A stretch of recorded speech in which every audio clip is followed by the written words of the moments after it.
전도서에는 인생무상, 허물을 담는 표현들이 많이 있습니다.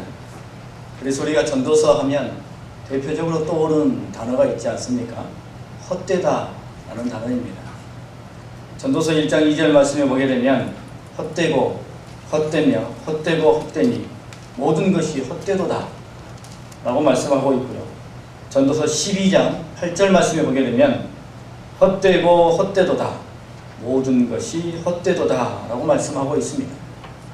전도서 1장에서부터 마지막 12장까지에 이르기까지 동일한 표현이 담겨져 있습니다. 삶을 살아가는 것이 헛되고 무상하다는 뜻이죠.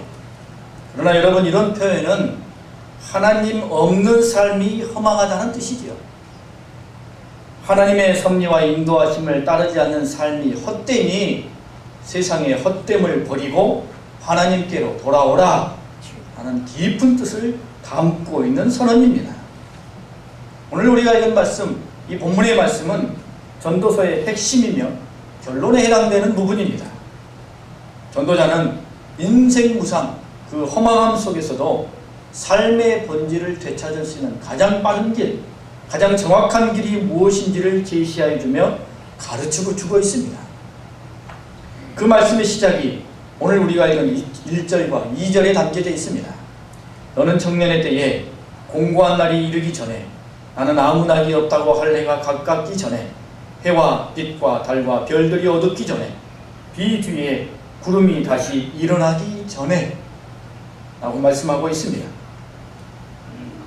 말씀에 기록된 청년의 때는 육체적으로 건장하고 혈기왕성한 시절뿐만 아니라 인생의 절정기, 황금기, 화려한 시절을 뜻하기도 합니다. 이 인생의 황금기, 이 절정기는 사람마다 다 다르기 때문에 그렇게 생각해 본다면 청년의 때라는 것은 사람마다 다 다를 것입니다. 자기 나름의 삶의 정점, 가장 피크를 달리고 있는 그때를 청년의 때다라고 성경은 말씀하고 있습니다. 이 청년의 때를 살아갈 때는 여러분, 모든 것이 마음먹은 대로 술술 풀리고 거칠 것이 없지요. 그래서 살만나는 삶입니다. 인생과 앞날, 그리고 사람들에 대한 자신감이 대단할 때이죠. 그러나 여러분, 절정기, 황금기가 있다는 것은 곧 무엇을 의미하는 것입니까? 그 뒤에는 내리막길이 있다는 뜻이죠. 최고의 정점을 구가하고 있다면 곧 이제는 내리막길이 있는 것이 인생의 법칙인 것입니다. 단지 사람들이, 우리 모두가 다 어리석어서 내가 지금 살아가고 있는 이 시간이 내 인생의 최고 정점일 것이라는 생각은 하지 아니하고 하나님이 더 인도해 주실 것이다, 혹은 다른 더 높은 또 다른 길이 내 앞에 있을 것이다 라고 생각하며 그냥 앞만 보고 달려가기 때문에 우리가 중요한 것들을 종종 놓치는 것입니다.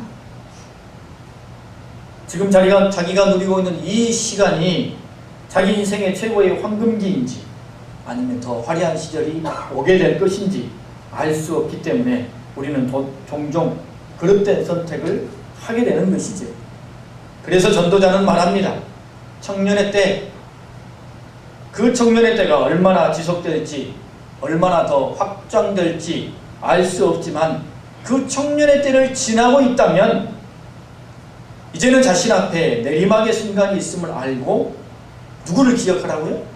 창조주를 기억하라고 말씀하고 있습니다. 1절 말씀, 너는 청년의 때에 너의 창조주를 기억하라, 너의 창조주 하나님을 기억하라 라고 말씀하시는 것입니다.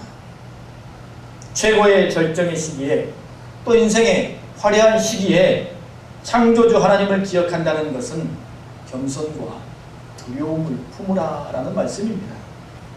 기고만장할 수 있을 때에 자신이 피조물이라는 것을 기억하라는 것입니다.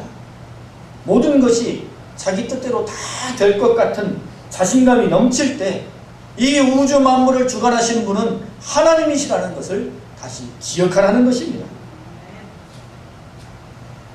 여러분, 우리가 창조자 하나님을 우리 삶의 순간순간에 기억하는 것은 우리 인생의 방향타를 바로잡는 것과 같습니다.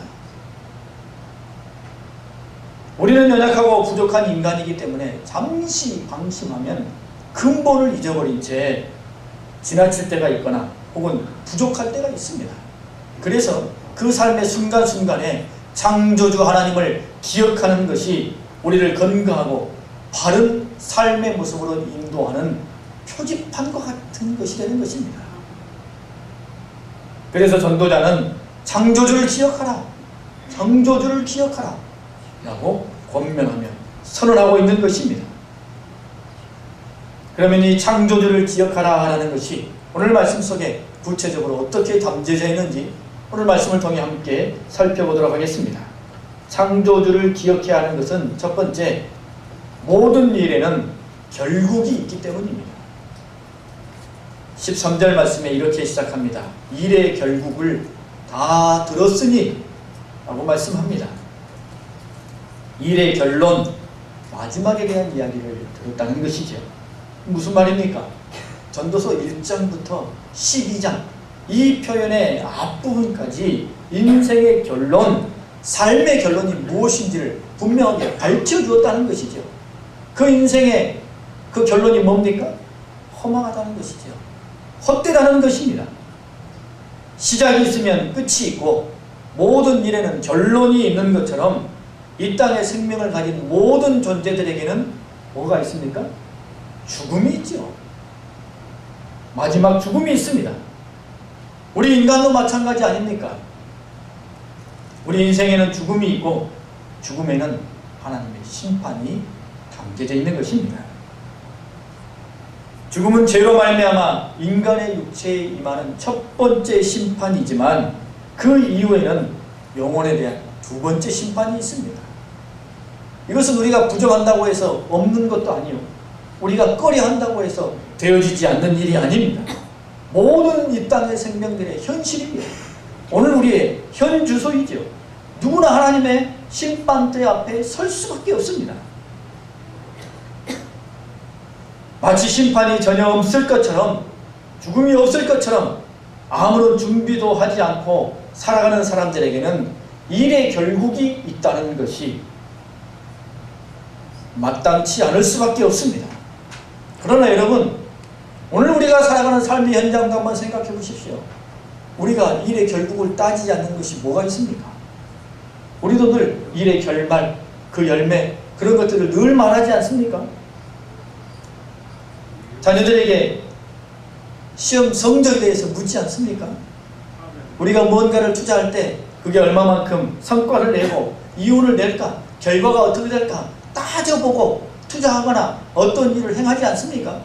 이 땅에 살아가는 모든 일, 우리 삶의 주변에는 일의 시작이 있다면 반드시 결과가 있게 되어 있습니다. 이게 우리 삶의 모습이죠. 그러면서도 내 인생에는 결과가 없을 것이다, 내 인생에는 결론이 없을 것이다 라고 생각하면 그것만큼 어리석은 삶이 어디가 있겠습니까? 하나님은 분명히 말씀하십니다. 모든 일에는 결국이 있다. 여러분, 이 세상 속에 결론이 없다 한다면 어떻게 되겠습니까?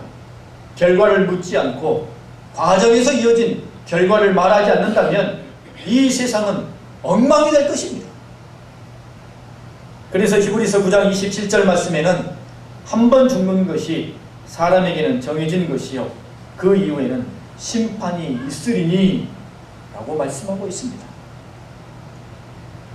여러분, 인간의 탐욕은 죄를 우리 가운데 들어오게 하지 않았습니까?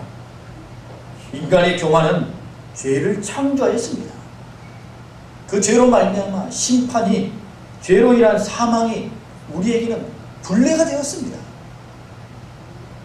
그러므로 그것을 생각한다면 인간은 참으로 비참하고 허망한 인생이 아닐 수 없습니다. 오늘 전도자가 구절구절마다 고백하였던 것처럼 인생은 헛되고 헛된 것이 되는 것입니다.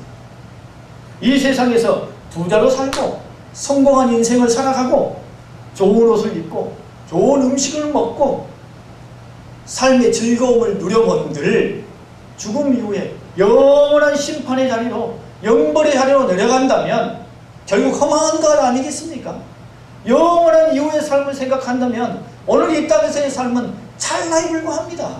이 찰나의 순간에 그까짓 행복, 즐거움, 이 땅에서의 부와 명예, 그거 조금 누려본들 죽음 이후에 영원한 심판에 들어간다면 결국은 허망한 인생일 뿐인 것이지요.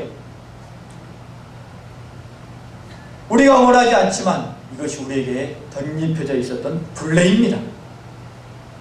그런데 하나님께서는 너무나 감사하게도 인간을 그대로 방치 놓지 않으셨습니다.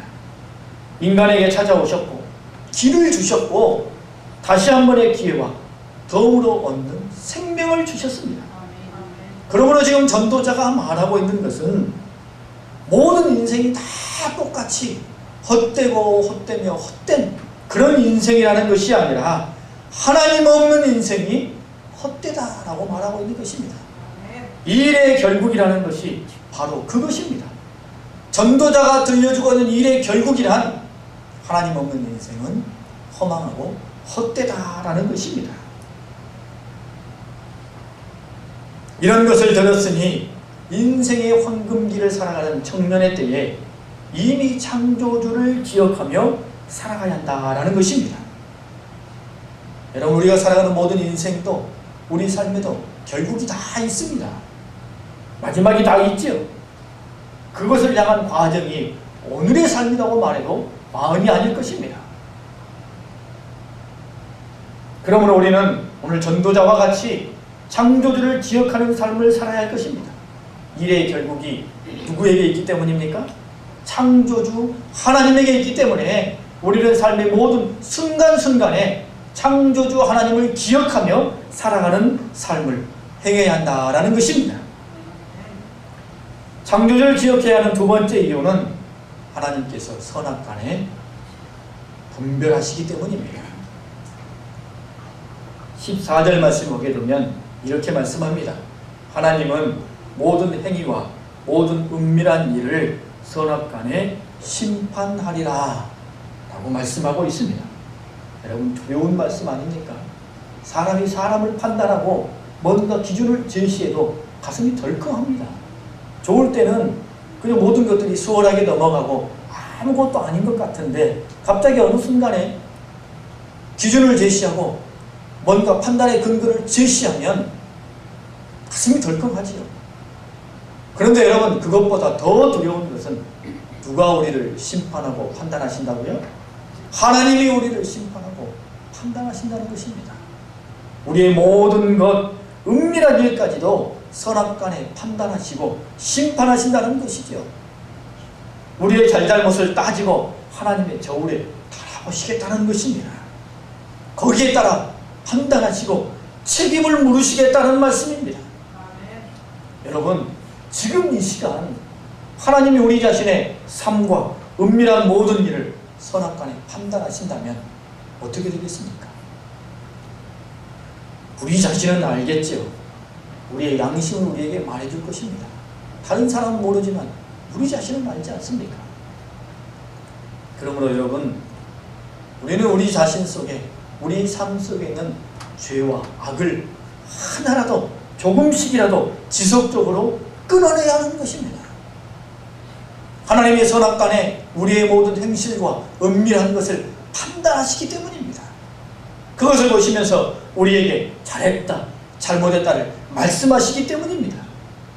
여러분, 우리 삶 속에 있는 죄와 몸에 배인 악의 습관들을 하나씩이라도 끊어내십시오.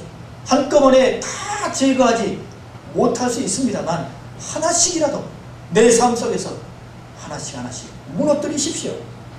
여전한 죄의 습관, 몸에 배어버린 악한 행동, 마음에서 저절로 솟아나지만 그것이 잘못인지도 몰랐던 것들을 끊어내야 합니다.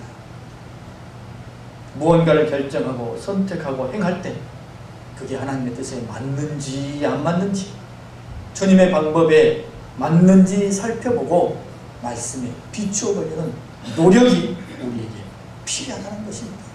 왜 그렇습니까? 우리가 주 예수 그리스도, 그분의 피값으로 산 하나님의 백성이기 때문입니다. 여러분, 생각해 보십시오.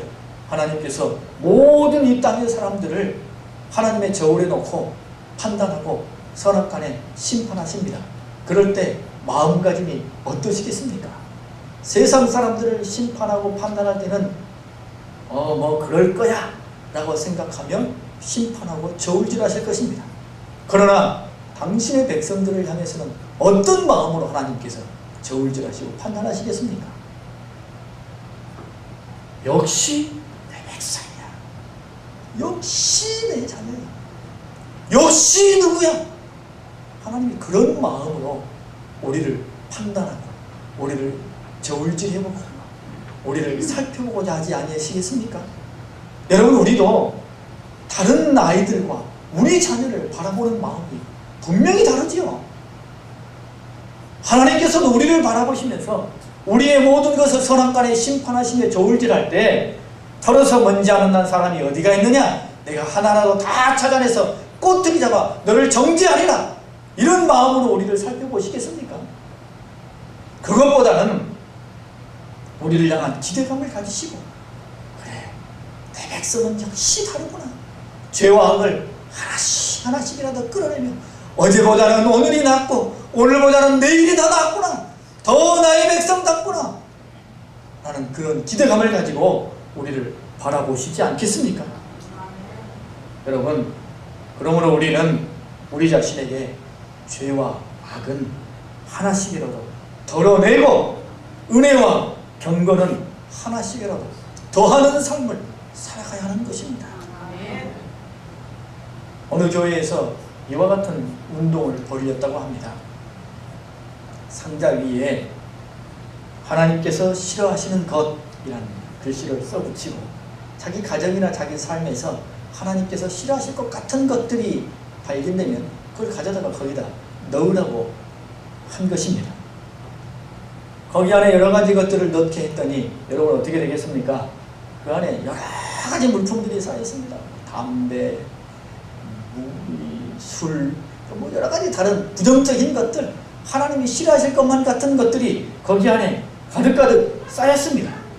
그래서 교회에서 매월 한 달에 한 번씩 정기적으로 그것들을 다 모아서 불러 태우며 각자 새 생활을 다짐하는 시간을 가졌다는 것입니다. 여러분, 잔잔하지만 매우 의미 있는 정결운동이라고 생각이 들어집니다. 우리 자신도 스스로 돌아보면 우리 안에 분명 하나님께서 싫어하시는 것이 있지요. 삶의 모습, 습관, 마음가짐, 물건, 그런 것들이 있습니다. 여러분, 그런 것들을 우리 안에서 과감하게 떼어낼 수 있어야 합니다. 그것을 떼어내는 결단과 순종이 있어야 합니다. 왜 그렇습니까? 하나님께서는 모든 일에 선악간에 판단하시기 때문입니다.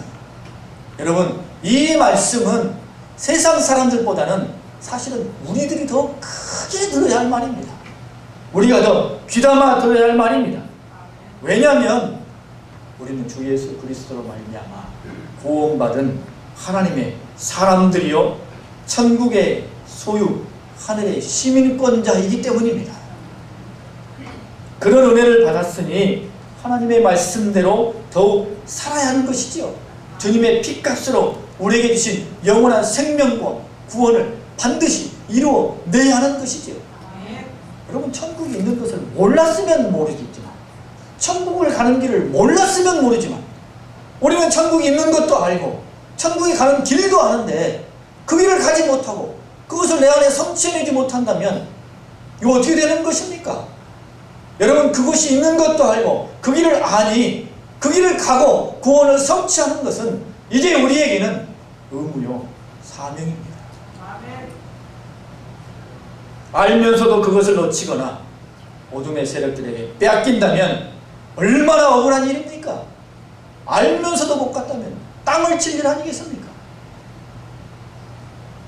여러분, 제가 예전에 살던 구리라는 도시가 있습니다. 제가 거기서 몇 년을 살았는데요. 가끔 후회가 될 때가 있습니다. 땅을 좀 사놓을걸.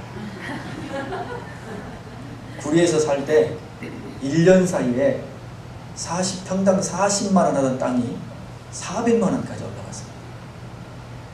근데 그걸 제가 뻔히 보면서도 땅을 못 샀어요. 여러분, 세상에 있는 문제도 알면서 놓치면 두고두고 후회하는 것이죠. 우리에게 천국이 있지 않습니까? 그건 반드시 가야 할 길입니다. 다른 사람은 몰랐으니까 못 간다고 치죠. 우리는 반드시 가야 할 의무와 사명이 있는 사람들입니다. 그렇기 때문에 여러분, 구원을 완성하고 성취하는 일이 우리의 믿음에 달려있기 때문에, 우리의 행위가 그 믿음에 영향을 미치기 때문에, 여러분, 우리는 하나님께서 오늘 주시는 이 말씀, 하나님께서는 선악간의 모든 것을 판단하신다는 이 말씀을 우리가 크게 들어야 하는 것입니다. 사도 바울이 로마 교회 이방인 그리스도인들에게 다음과 같이 경계하며 권면했습니다. 로마서 11장 말씀에 보게 되면, 하나님이 원가지들도 아끼지 아니하셨은즉 너도 아끼지 아니하리라. 그러므로 하나님의 인자하심과 준엄하심을 보라. 넘어지는 자들에게는 준엄하심이 있으니 너희가 만일 하나님의 인자하심에 머물러 있으면 그 인자가 너희에게 있으리라. 그렇지 않으면 너희도 찍히는 바 되리라 라고 말씀합니다. 원가지가 누굽니까? 유대인들을 말합니다. 하나님께서 수천 년 동안 너는 내 백성이다, 나는 너희의 하나님이다 라고 약속하며 그렇게 말씀해주며 온갖 의뢰와 사랑을 베풀어 주시고 이끌어 주셨던 그 유대인들입니다. 그런데 그들이 죄와 악으로 말미암아 우상을 섬기고 하나님을 버림으로 어쩔 수 없이 하나님께서 그들을 버리지 않으셨습니까? 그리고는 이제 하나님께 순종하고 예수 그리스도를 구주로 믿는 사람들을, 그 이방인들을 하나님의 백성, 하나님의 자녀로 삼아주셨습니다. 그래서 바울이 로마 교회에 있는 이방인 그리스도인들에게 이와 같이 권면하는 것입니다. 똑바로 정신 차리며 근신하며 믿음의 정도를 걸으라. 원가지도 찍으셨으니 너희가 곁길로 간다면 하나님이 찍으시리라. 두렵게 그 말씀을 들으라는 것이죠. 여러분, 우리는 이미 다 모든 것을 가지고 있는 사람들입니다. 구원도 알고 구원의 길도 알고 그 도상에도 있습니다. 하지만 여러분, 어디까지나 우리가 믿음 안에 있을 때 이야기입니다. 우리 자신을 잊어버리고 신앙인으로서의 믿음의 길을 잊어버리고 교만하고 기고만장하며 하나님보다 자기 자신을 더 높이고 하나님의 말씀보다 자기 생각을 더 중시하고 자기 생각에 옳은 대로 행한다면 여러분, 하나님께서는 선악간에 우리의 행위를 판단할 것입니다. 여러분, 요즘 사람들, 저를 포함해서 요즘 현대인들은 너무 아는 게 많아요. 너무 아는 게 많습니다. 하나님의 말씀보다 자기들이 더 위에 있어요. 자기 경험이 더 중요하고요, 자기 판단이 더 중요하고 자기 지식이 더 중요합니다. 그래놓고 구원은 달라고 그럽니다. 앞뒤가 맞는 말입니까? 맞지 않지요. 두렵고 떨리는 마음으로 우리는 하나님의 말씀을 들어야 됩니다. 여러분, 하나님께서는 우리의 모든 것들을 살피십니다. 우리에게서 죄와 악은 조금씩이라도 지속적으로 끊어내고 도리어 하나님의 은혜와 섭리는 조금씩이라도 더 더해가는 그런 믿음의 길을 걸어가기를 우리에게 요망하신다는 것입니다. 아멘. 여러분, 우리가 그런 삶을 살아가면 하나님께 칭찬받고 대견스럽게 여김을 받는 것에서 그치는 것이 아니라 우리 자신에게도 정말로 행복과 소망을 얻게 하십니다. 알코올 중독으로 인생을 망치고 가정을 잃었던 사람이 진짜로 술을 끊고 난 다음에 다음과 같은 말을 하였습니다. 제가 처음으로 자유를 얻었습니다. 처음으로 자유를 얻었습니다. 여러분, 매우 의미심장한 말 아닙니까? 사람은 무엇이든지 중독되기 쉽습니다. 그리고 중독되어 있습니다. 알코올이든 담배든 약물이든 돈이든 명예든 자기 자신이든 죄와 악이든 지식이든 뭔가에 늘 사로잡혀 있습니다. 그런 것들이 순간순간 행복을 주고 만족을 주고 쾌락을 줍니다만 사실은 그런 것들은 다 기만이요 사기 아닙니까? 깊은 허망함과 회한만 다시 우리에게 덧입혀줍니다. 내 인생을 내가 주도해가고 내 힘과 내 뜻대로 살아가는 것 같습니다만 정말로 중요한 순간에는 항상 그것들이 나에게 주인 노릇을 하려고 합니다. 정말로 괴롭고 힘들지요. 이런 것에서 벗어날 때 야, 자유를 얻었다 라고 말하게 되는 것이죠. 우리를 얽으면 가장 즐기고 즐긴 게 뭡니까? 죄와 악이지요. 정말로 힘으로 끊어낼 수 없는 유일한 것이 죄와 악입니다. 그 죄와 악에서부터 주님의 은혜로 우리가 자유함을 얻게 되면 우리 마음 가운데 얼마나 기쁨과 행복이 있겠습니까? 여러분, 그래서 오늘 전도자는 삶의 모든 순간순간에 창조주를 기억해야 한다라고 말합니다. 우리 삶의 모든 것을 선악간에 심판하시고 판단하시는 하나님이시니 삶의 순간순간에 누구를 기억하라고요? 창조주 하나님을 기억하며 살아가는 것입니다. 내 삶과 내 마음에 있는 죄는 하나씩 끊어내고 지속적으로 끊어내고 하나님의 은혜와 섭리는 하나씩 더해가는 그런 복된 삶을 살아가라라는 말씀입니다. 세 번째 창조주를 기억하라라는 뜻은 그것이 사람의 본분이기 때문입니다. 오늘 읽은 13절 말씀에 보게 되면 하나님을 경외하고 그의 명령들을 지킬지어다 이것이 모든 사람의 본분이니라 라고 말씀하고 있습니다. 하나님을 경외한다. 이 경외한다는 말은 히브리어로 야레인데 극심한 공포감을 뜻하는 것이 아니라 존경심, 공경하는 마음을 담은 두려움을 뜻합니다. 온 우주 만물을 당신의 뜻과 섭리대로 운행하시는 하나님을 생각하며 공경하고 존경하는 마음을 담은 두려움을 하나님 앞에서 갖게 된다는 것이죠. 여러분, 이런 마음을 가질 때 하나님을 무시하지 않습니다. 이런 마음을 가질 때 하나님을 만홀히 여기지 않으며 무례히 행치 않는 것이죠. 하나님의 명령을 지키는 것도 하나님을 경외하고 하나님의 말씀대로 순종하려는 마음을 가지고 있을 때 가능한 것입니다. 이 사람의 본분, 하나님을 경외하며 명령을 지키는 이 사람의 본분을 다른 말로 표현하면 경건이라고 말할 수 있습니다. 경건, 경건한 삶, 경건의 훈련이죠. 우리에게는 그래서 경건의 훈련이 필요하고 그 경건의 훈련을 통한 경건한 삶이 우리 가운데 함께하는 것입니다. 요즘 현대인들은 뭐든지 다 잘해보려는 마음이 있습니다. 그래서 매사에 열심히 있죠. 최선을 다하고 열심히 배우려고 합니다. 그래서 수능을 마친 학생들, 그들을 대상으로 대학생활을 잘 할 수 있도록 대학 예비학교라는 것이 있습니다. 또 훈련소 입대를 앞둔 청년들을 위한 군대 예비학교라는 것도 있습니다. 군학군은 어떻게 매는지, 제시훈련은 어떻게 하는지, 가서 선임병들과 어떻게 관계를 풀어가야 할지 이런 것들을 미리 배웁니다. 결혼을 앞둔 청년들은 결혼예비학교라는 것을 하게 되고요. 심지어는 임종예비학교라는 것도 있습니다. 미리미리 알아보고 준비하는 것이지요. 세상 살아가는데도 이와 같이 미리미리 준비하고 배우는 것이 유익한데 여러분, 하나님을 경외하고 명령에 순종하는 것도 마찬가지입니다.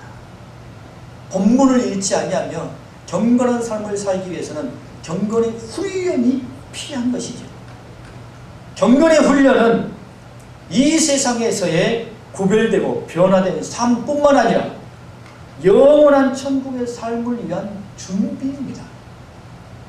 그래서 이 땅에서의 천국 예비학교와 같다라고 말할 수 있을 것입니다. 여러분, 이스라엘 백성들이 가나안을 목전에 두고 광야에서 40년 동안 그들이 유리방황하지 않았습니까? 왜 그렇게 됐습니까? 그들이 가나안 땅을 40일 동안 정탐하고 이 정탐꾼들이 돌아와서 한 보고가 매우 부정적이었습니다. 그 부정적인 보고를 듣고 이스라엘 백성들이 모두가 다 하나님을 원망하며 불평했습니다. 무슨 말입니까? 훈련이 필요하다는 뜻이죠. 그들이 하나님 앞에 부정적이고 원망과 불평을 쏟아놓았다는 것은 훈련이 필요하다는 뜻이지요. 게다가 이스라엘 백성들 뼛속 깊이 들어와 있는 애굽에서의 구습, 죄와 그릇된 사고방식을 제거하고 하나님의 백성답게 살아가는 방식을 체득하기 위한 40년간의 광야 훈련이 필요했던 것이죠. 여러분, 이스라엘 백성들이 애굽에서 400년 살지 않았습니까? 400년이면 이제는 고향이죠. 거기가 자기 땅입니다. 종살이만 하지 않았다면 그냥 그곳에 머물러 사는 게 훨씬 더 편했을 것입니다. 그러니 여러분, 그들 안에서 빼내야 할 애굽의 잔재가 얼마나 많겠습니까? 그 상태로 우상이 가득하고 패역함이 가득해 하나님이 몰아내고자 작정하신 가나안 7족속의 땅으로 들어간다면 여러분, 그들도 그냥 그대로 우상을 섬기며 패역함으로 살아가며 다를 바가 없어지지 않겠습니까? 그래서 하나님께서는 광야 40년을 통해 율법을 주시고 성막을 주시고 그들을 변화시키고 훈련시키는 것입니다. 여러분, 우리가 이 땅 가운데에서 살아가는 것은, 이 땅에서의 신앙생활은 천국에서의 영원한 삶을 위한 체질 개선, 변화의 기간입니다. 경건훈련은 우리 자신을 위한 최소한의 처방이라는 사실을 잊지 마시기 바랍니다. 우리 안에 있는 이념의 우상, 사람의 우상, 물질과 권력의 우상을 제거하고 하나님만을 바라보는 경건의 훈련이 우리 가운데 요구된다는 것이죠. 이 경건의 훈련은 받은 바 은혜를 삶으로 이끌어주는 길입니다. 우리 안에 생명력이 늘 살아있게 하는 생명의 수로와 같은 것이 경건의 훈련인 것이죠. 그러므로 우리는 신앙생활의 능력을 위하여 경건의 훈련을 놓치지 않냐면 하나님 앞에서 바른 믿음의 길을 걸어가야 할 것입니다. 그래서 청년의 때에 창조주 하나님을 기억하라 라고 전도자는 말하고 있는 것입니다. 여러분, 모든 사람에게는 죽음이 있고 심판이 있습니다. 하나님께서는 모든 사람을 선악간에 심판하십니다. 하나님을 경외하고 명령을 지키는 것이 사람의 본분입니다. 그러므로 인생의 황금기, 청년의 때부터 창조주를 기억하는 지혜가 우리에게 있어야 하는 것이죠. 영원한 천국에 들어갈 때까지 우리 삶의 매 순간순간에 창조주를 기억하고 뜻을 살피고 도우심을 요청하며 천국 생활을 준비하는 경건의 훈련을 우리가 이어가야 할 것입니다.